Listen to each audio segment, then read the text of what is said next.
Welcome to another instructional video brought to you by Céilí Nua. This is the first video in our 7-day countdown to St. Patrick's Day. To begin with, we are going to work with foot placement.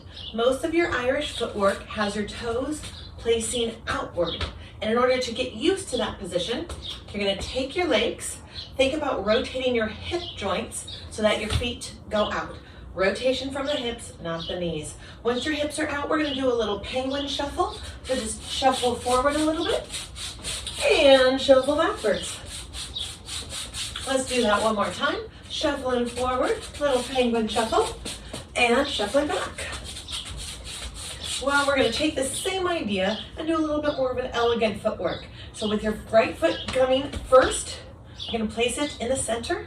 Left foot, front center, right, left, right, left, right, left. Now we're going to take your left and go backwards. Left, right, left, right, left, right, left, right. Let's do that one more time, starting with the right.